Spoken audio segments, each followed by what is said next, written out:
So again, welcome back. So we are continuing with the active solar technologies. The solar technologies, as we all said, like sun is having like two different types of energies, like it's light as well as the heat.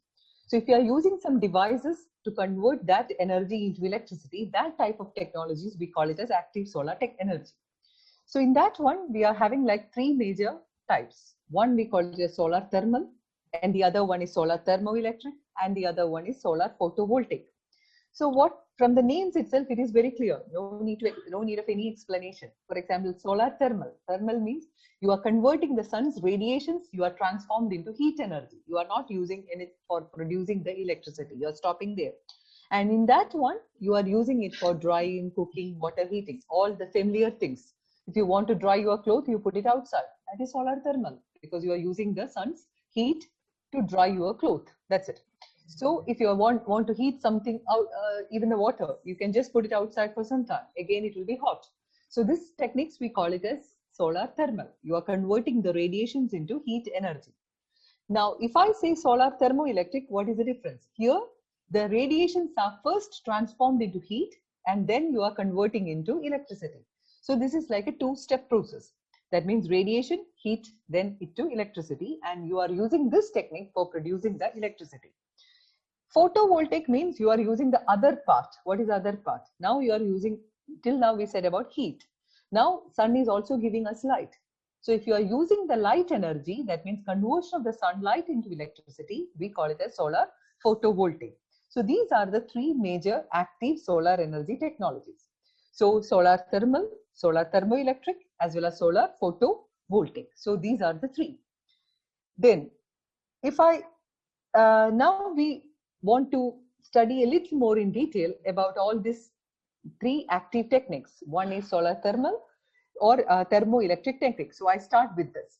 So solar thermoelectric techniques, thermal techniques, it means that you are trapping the sun's heat and you are converting into electricity.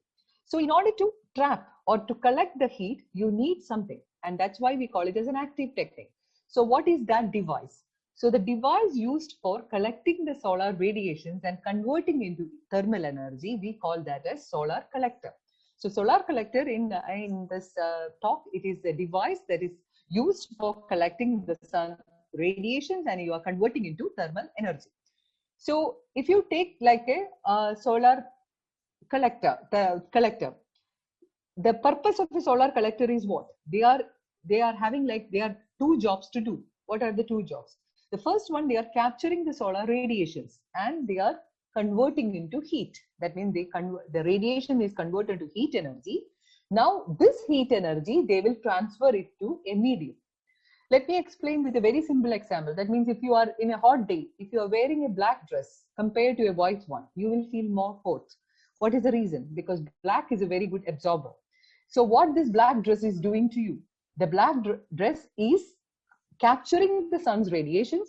It is converting into more thermal energy, and that thermal energy is transferred to your body. That's the medium. Okay, and you feel more hot than when you wear a white dress. So this black, we call it as a solar collector. That is the meaning. So in that way, if you are selecting the solar collectors, depending on your uses, we are having different solar collectors based on the temperature range. So for example, these are the common applications with which we can use the with the solar energy. The first one is if you are using the solar heating, water heating for a domestic use. That means if you want to take a shower with a hot water, that is the domestic use. You need temperature less than 100 degrees. But whereas on the other cases, if you want to heat the water or liquid or any other oil for the industrial uses, you need the temperature up to 200 degrees Celsius. Then if I want to produce the electricity, again the temperature need to go higher. That means up to 2000 degrees Celsius you need to have more heat energy. And then if I want to melt or the treatment of the materials, the temperature range is still high from 2000 to 5000 degrees Celsius. So how you are classifying the solar collectors? Solar collectors, you can divide like this. That means depending, the first one is a non-concentrating or the flat type solar collectors. And this is used for temperatures less than 100 degrees Celsius. So the first classification is If you want to use for applications which is less than 100 degree, we use what type of collectors? It will be flat type or non-concentrated. Whereas on the other hand, if I want to use for temperatures more than 100 degrees Celsius, this is not enough. That just by collecting the solar energy will not be enough to elevate the temperature to that level. Why? According to specific heat equation, Q is equal to mc delta T. So if you absorb less Q, that means your temperature increase delta T will also be less. So depending on that relation, you need to collect more heat energy in order to increase your temperature more than 100 degrees. So for that purpose, what is the use? You will be using more mirrors and lenses. So this type of solar collectors, we call it as concentrating or the focusing type, in which you are having more mirrors or lenses to collect the sunlight or the radiations to one point, so that the energy that you collect will be more, and hence the temperature increase will also be higher. So this is what we are essentially using in the thermoelectric power generation plants. Now, I just take one example that is like a typical household application, that is a water heating. In that one, what we are using, this is the principle. So you are pumping some cold water to a collector. So the collector is fixed on the top of your house or the roof of your house. So what the collector looks like? So which type of collector you need? You need like a flat type collector, because you need a temperature less than 100 degrees Celsius. How it looks like? It looks like this. So what are the parts of any flat type collector? Any flat type collector, the essential part is the absorber plate. What is that absorber plate? It is fixed at the bottom. And what is it? It is any black surface. So any black conducting surface which can collect the heat, that will be your bottom surface, and that is your absorber plate. And it will be fixed. There will be like a covering, made of glass, which we call it as a glazing, through which the sunlight will be, or the radiations will be passing. And you are having like a tube arrangement. So how you can explain the working? So that means if you are pumping the cold water through the flat type collector, how it will come? The water will be passing through these tubes, okay? And through the tubes, once it is passing, the sunlight, the hot plate or the absorber plate will be already hot, because it is absorbing the sun's light. And what this collector will do, it will transfer that heat energy to the liquids or the water that is passing through these tubes. Okay. So after one circulation, the water will be more hotter than the one that you are pumping inside. Again, after repeated cycles, what will again happen? So the temperature will be increasing again and again, and finally it reaches the temperature that you want. So in the flat type collector, you are having an absorber plate which is black color. You are having a top layer which is made of glass, through which the sunlight is passing. And what is the name of it? It is glazing. Okay, and you are having different tube arrangement through like a tube arrangement through which you are circulating the water. Now, if you want to heat, for example, if you want to heat a room, what you are circulating? It will be air. That is the difference. Only difference is that the air will be passing through these tubes, and you will get the hot air outside. So this is the arrangement in Europe for the house heating. So in that case, again, you are having another applications like solar cooking as well as solar drying, which you are using the solar thermal energy. In that one, again, the purpose is it's a device which is using the energy of the direct sunlight to heat and to cook. And for drying, what is it? They are evaporating the water, and you are again using the energy of the sun to remove the water vapor. So depending on your application, whether you are using at home or you are using it for industrial applications, you are having different designs also. Okay, so the temperature, depending on your temperature range, you devise or you design your collector in a different way. Okay, so that your increase in temperature will be higher. So this is the thermal part. Only thing that you have to remember is there are two types of collectors: non-concentrating and concentrating. Non-concentrating you use for less than 100 degrees Celsius, and concentrating you use for more than 100 degrees Celsius. And we explained what is the main part. It is like an absorber plate. That's it. Now we go into the solar thermoelectric power plant. So as we already discussed, thermoelectric power plant means you are having like a two-step process. You have to collect the radiations and you have to convert it into you have to convert it into electricity. So here in this case, what are the any collector in the solar thermoelectric power plant, you will have like two parts. What are the two parts? The first one is like a mirror. That means the mirror is the one that is capturing capturing and focusing the sunlight into a receiver. So your sunlight that will be falling on that mirrors. It's like an arrangement of mirror which will be capturing all the sunlight, and then you are passing that into where you are passing into the next one. It is a receiver, because you are the fluid to be heated is not on the reflectors, it is on another tower, and so the tower is acting as like a collector. Okay, so this combination of reflectors and receivers together, we call it as a collector for a thermoelectric power plant. So the sun's energy is falling on the mirrors, they are getting reflected to one point on top of a tower, which we call it as a power tower, where you are storing the liquid or the air or fluid to be heated. Okay, so this is the arrangement for a thermoelectric power plant. So in this case, what type of collectors you have to use? You have to use the concentrated type of collectors, and you produce the electricity by focusing the direct beam solar radiation to heat a liquid. And what are the two types of concentrated solar collectors? The one is like a line focus or a parabolic trough, like in the shape of a parabola. You are arranging the lenses of the mirrors, or highly reflecting surfaces like aluminium. Or you are having the point focus like a power tower or a dish system, so that the concentration will be more focused. So if you see this arrangement, the steps you have to remember, that you are collecting, the light is falling on the mirrors, which is focusing the sunlight into a tower where you are storing the liquid.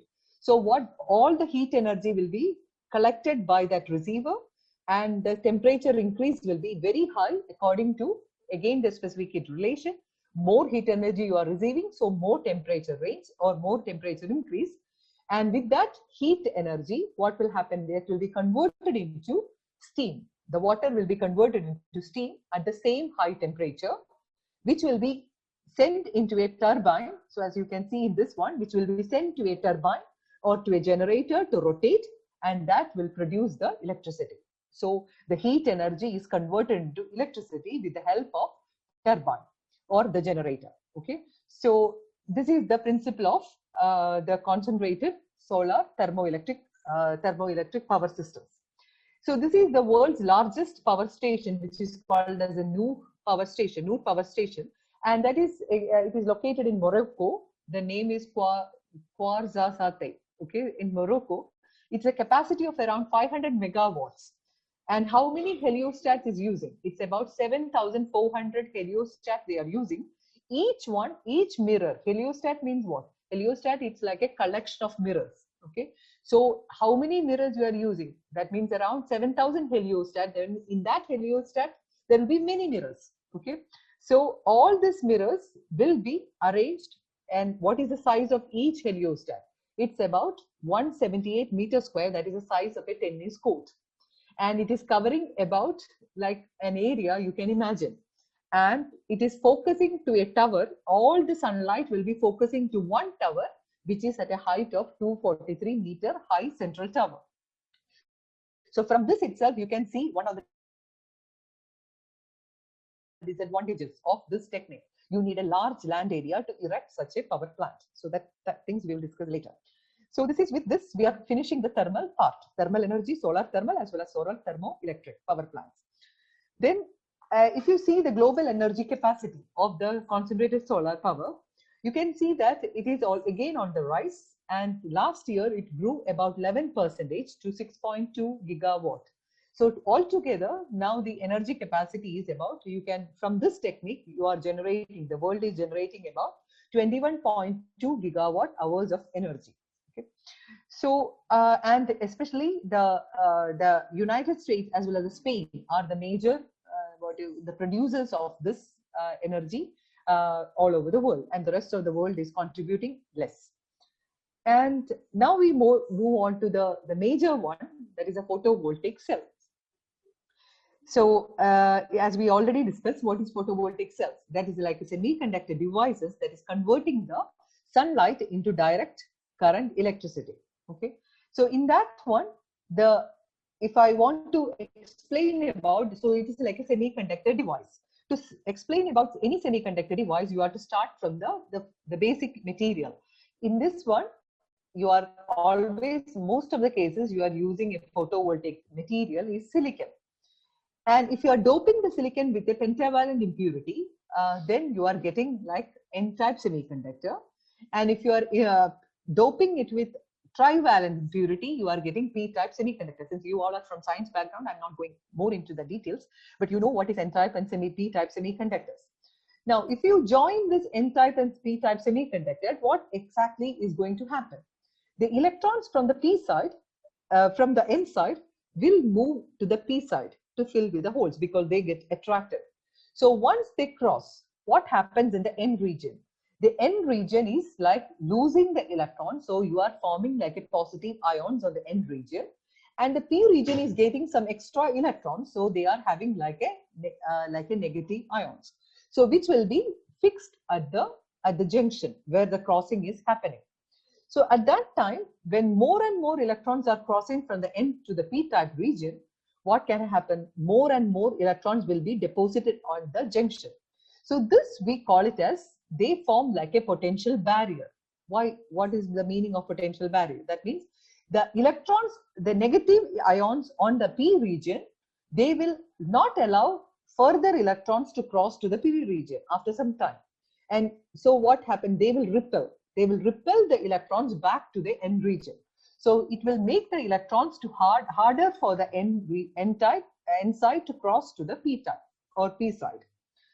Then in that case, after some time in any PN junction, there will not be any passing of electrons from the N type to the P type region as the depletion layer grows thicker and thicker.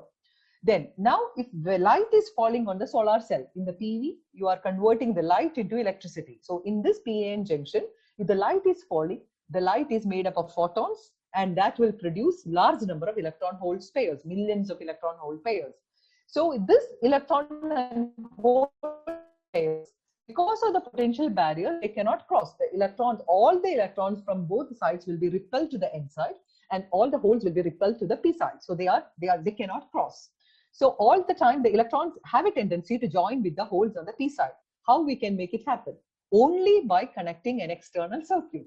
That means when you connect a wire from the N-type side to the P-type side, then the electrons start moving from the N side to the P side and join with the holes. And the movement of electrons, we always call it as the current. And hence we get current in the external path.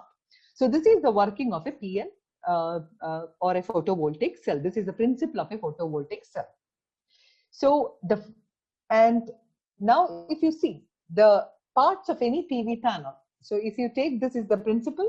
Now we are moving to the PV panel. So the PV panel looks like this. It is very simple arrangement. That is, it looks like this. But why it looks like this? It's not as simple as you think. If you make a PN junction or a P-type PV cell, it is not as simple as that. It is having many different layers. The first one is like a transparent layer through which the sunlight is passing. It is made up of glass. And to have that PV panel, to have the desired protection, you are having like a protective backsheet on which that is giving like an insulation. So the top layer is glass and the bottom layer is like a Teflon, or it's a polymer sheet, which is giving the electrical insulation. Now the next thing we want is to protect that PV panel or the PN junction. So in that one, you are having like thin sheets of ethyl vinyl acetate that is protecting the PV panel from both sides, from scratches or from like breaking up. You are encapsulating, that is like a covering. It acts like a covering, and it is connecting the PV panel to the top layer as well as to the bottom layer. So this is like a bridging.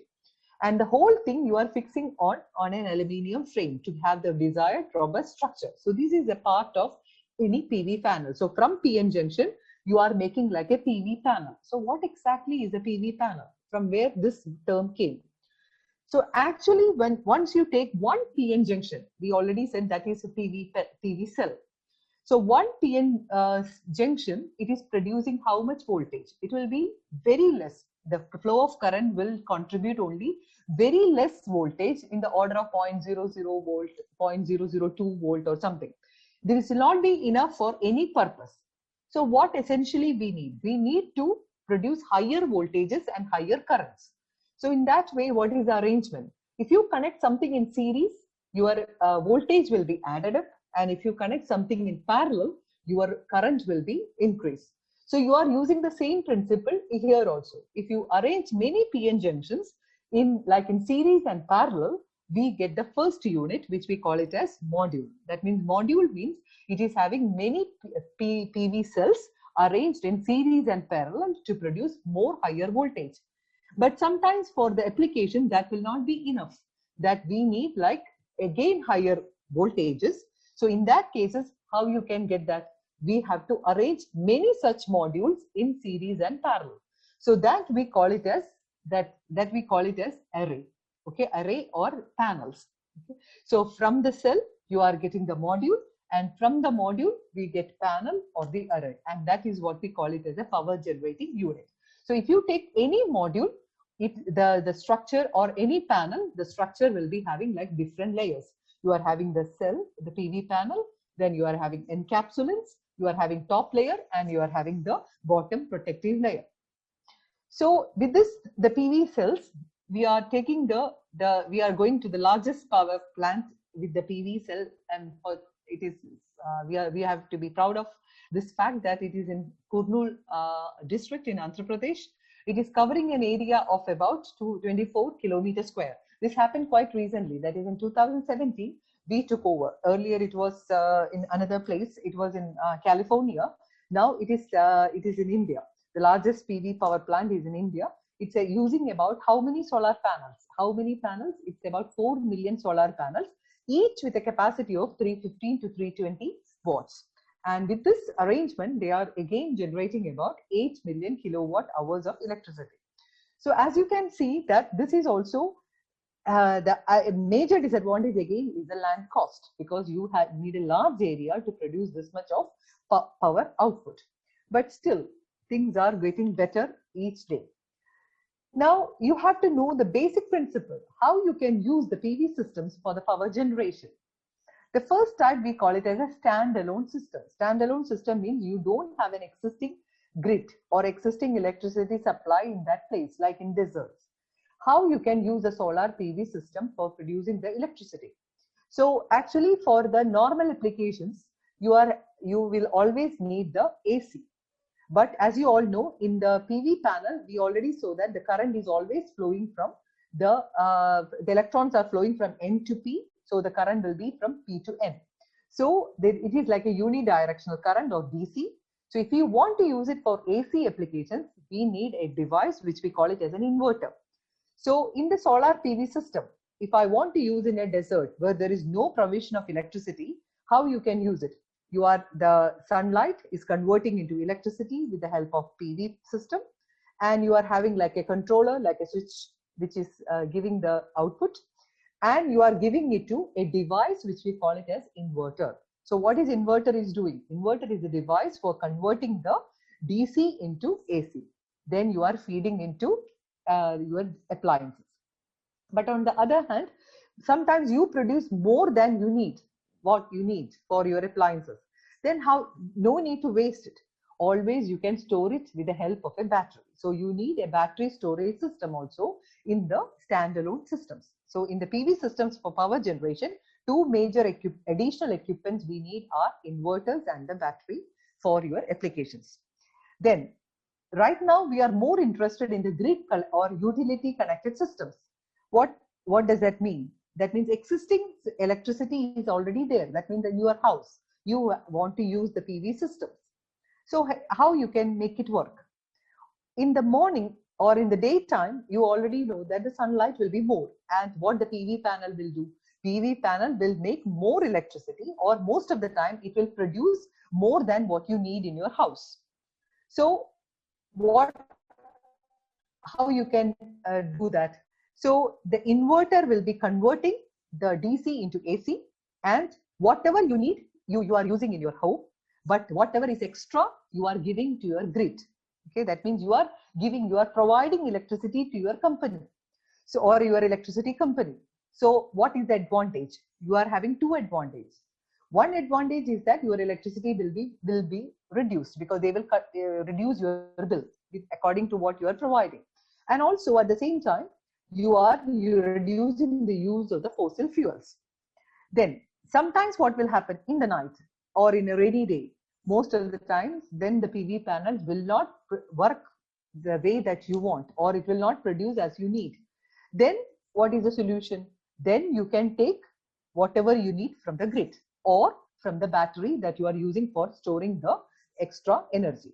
So by working in unison with the grid existing electricity supply as well as with the battery, you will have the continuous uninterrupted power supply all through the day, whether it is in the morning or in the night. Okay, so this is what we are essentially planning for the future. That means you need to have a system, PV system, which is working in unison with the existing electricity supply, thereby reducing the use of fossil fuels for the electricity production. So if you see the global solar PV capacity, you can see that again the increase is quite impressive. Then right now we are using about 627 gigawatts of the world total. And again, the major increase has happened in China in the last year. And also India has also made a major lead. About 9.9% has increased in the case of India also in the last 1 year, the production capacity of the solar energy. So the efficiency of the PV system is depending on what? Because efficiency is what you need to know about any system, if you're using any system. So efficiency means what you give and what you get. That is the ratio. That means how much output you are getting from how much input. So the percentage of solar energy that is converted into electricity. Your output is electricity, your input is light energy. So the ratio of your electricity output to your input light energy, we call it as the efficiency. And E means the solar irradiance. Solar irradiance is the how much of heat energy that receives on a place in every 1 meter square. That we call it as in every 1 second. So this is a term which is depending on your location. For example, India or in Middle East, we are in the equatorial belt. So we will be having more sunlight all through the time. So our E will be very high. It is in the range of 6 normally. But if you go to Europe or any other places where the sunlight here is near to the poles, the solar irradiance will be in the range of 3 to 4, which will not be enough to make the PV work efficiently, because your E value will be less. So if and also the area of the PV panel, if your E is less, what is the problem? You need to have more area to make your efficiency more. So your output will be depending on the power output will be depending on, this is the output that you get from the PV device. So till now, the efficiency of the PV system is not very impressive. It is only in the range of 20 to 23%. The efficiency is right now for any PV system till date. See, but even then the advantages are many. It's a clean energy. It is operating in a cloudy climate, no moving part. It can remain unattended, and the maintenance cost is also very low, and it is not creating any pollution. The disadvantages is that it is again the unpredictability, and it needs additional equipments like batteries or even the inverters. And above all, you need a larger land area, and the efficiency is very less. It is between 14 to 25%, even in a very high irradiance places. But even then, there is a positive note too for all of us, that as per the prediction by the Renewable Power Generation Cost in International Renewable Energy Association, by 2020, that means this year, they expect that the onshore wind and the solar will be much less expensive than the new electricity cost. That means the cost that we are having right now, this is going to be less expensive than the cost of electricity in all over the world. So that itself is a major reason that breakthrough researches are happening in this field. So there are the main hurdle in the case of PV technologies is its less efficiency, as well as the choice of the materials. We don't have many options to have many newer materials. So the major research is going on to find the to have like a maximize the efficiency and control the cost of the production. So there are like many prospectful candidates are already there, like perovskites, quantum dots, which is expected to have like a theoretical efficiency more than what is for a conventional commercial crystalline silicon. It is about 20.8%. But if you see this, the next graph, most of the things that we say are all in the infancy. They are in the embryonic state. They are still in the research, and some papers, publications are happening, but not in the market entry. Market entry still is major contribution is from the commercial silicon with the cadmium telluride and the calcium, cadmium, indium, gallium sulfide is giving the next candidate. But of all these things, right now major probable candidate for the future will be the CPV, that is concentrated photovoltaic. So what is this CPV? CPV, as we can see, normally we are using like a flat type PV panels. But if you can concentrate that photo energy, then what is advantage? You are having two advantage, because you are having more sunlight collected in a small area, so that your efficiency will be increased. So in this case, in the case of a normal photovoltaic and what between the concentrated photovoltaic, the difference is there is an additional optical system that is converging the light, the large area of sunlight into a very small area, so that it is concentrating the sunlight about 500 times. So the area is quite less, so your efficiency will be much more. So that is the advantage of this technique, and it is expected to have a large theoretical efficiency of 66%.